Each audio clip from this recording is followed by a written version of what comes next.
voir une fois qu'on a fini hein, les recherches. On va rappeler que vous êtes artiste peintre, généalogiste. Comment est-ce que vous avez découvert la généalogie? Alors, j'ai eu la première rencontre, malheureusement, au décès de ma belle-mère, où il y avait une espèce de, comment on dit, le héritage des biens. Donc, la famille, elle est arrivée pour reprendre ses biens matériels.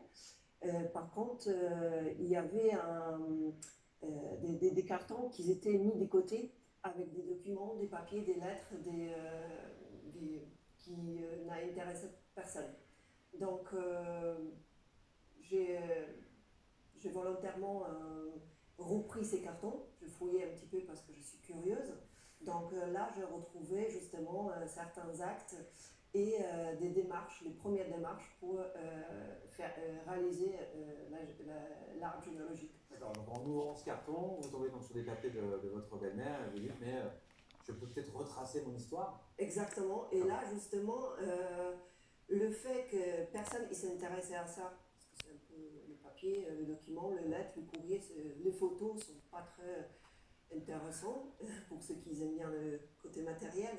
Et donc, il y a mon mari qui a repris également parce qu'il est plutôt côté informatique. Donc, il a rapidement retrouvé les logiciels qui permettent plus rapidement, sans se déplacer aujourd'hui à la mairie et les états civils, retrouver les ancêtres par la recherche justement sur les logiciels. Et en passant 5 ans plus ou moins, il a effectué les recherches jusqu'au 1500. D'accord. Et effectivement, quand on passe à côté la personne 5 ans qui est plongée dans ses recherches, à un moment donné, je me suis dit c'est pas possible. Oui. Tu passes trop de temps pour tous les soirées, c'est justement effectuer les recherches. J'ai dit non, il faut passer à autre chose. Donc un jour près, bah, en fait, il a refermé ses cartons. D'accord. Il a dit qu'il passerait à autre chose. Mais moi, je me suis dit, l'histoire, elle se répète.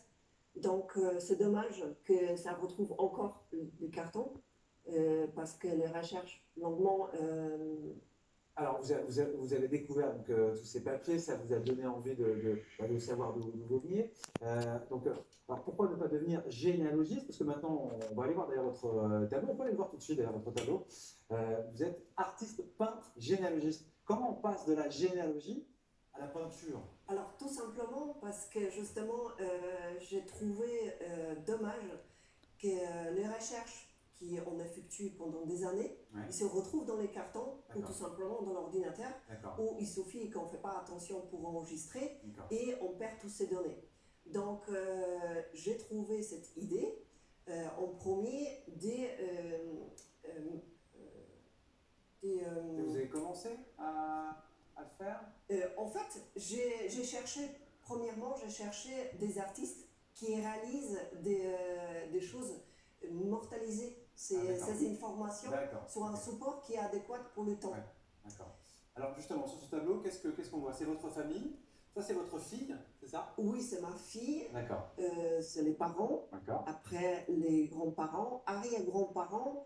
J'ai réalisé cette toile particulière parce que elle a des photos que j'ai retrouvées dans les albums et dans ces fameux cartons. Et c'est dommage justement de leur perdre de nouveau. Donc, en mettant sur la toile, Ah, comment vous avez ça fait justement permet.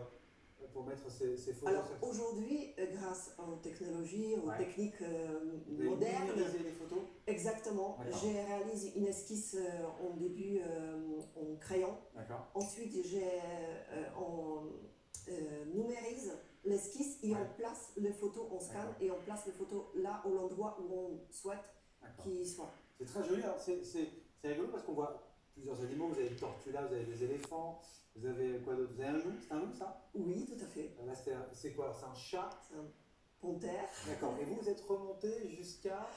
Alors, cette toile-là, c'est justement, c'est pas forcément remontrer où on est passé au plus haut. Oui, Là, cette toile, c'est vraiment juste pour utiliser des photos. d'accord, ok. Et on s'est arrêté aux 5e génération. D'accord. Mais la présentation, c'est qu'on adore voyager. D'accord. Et ma fille, elle adore des animaux.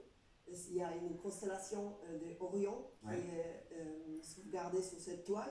La vision du monde Et puis un portée trésor. par un tortue. Et visiblement un joli trésor aussi. Un trésor, c'est parce que son grand-père, Ouais. il est numismate. Il est Numismate. numismate, collectionneur de billets. Collectionneur de billets. pièces. Ah oui, de pièces, d'accord. Ok. Ah, très bien. Donc un trésor. Alors des trésors comme ça, où est-ce qu'on peut vous contacter justement si on a envie de créer son propre tableau? Alors, je suis joignable toujours sur téléphone. Hein, Oui. c'est plus. Vous n'avez pas donné votre numéro de téléphone. Et sinon, il y a Où le se trouve- site. Oui. Il y a le site, c'est monica-leoni.fr. Et où se trouve votre atelier? Paris même, dans le 11e, Paris. pas loin de la Bastille. On vous mettra évidemment toutes les informations et sur nos réseaux sociaux et notamment sur la page Facebook France 3 Paris de France. Merci beaucoup Monica. Allez, on retrouve maintenant Célia.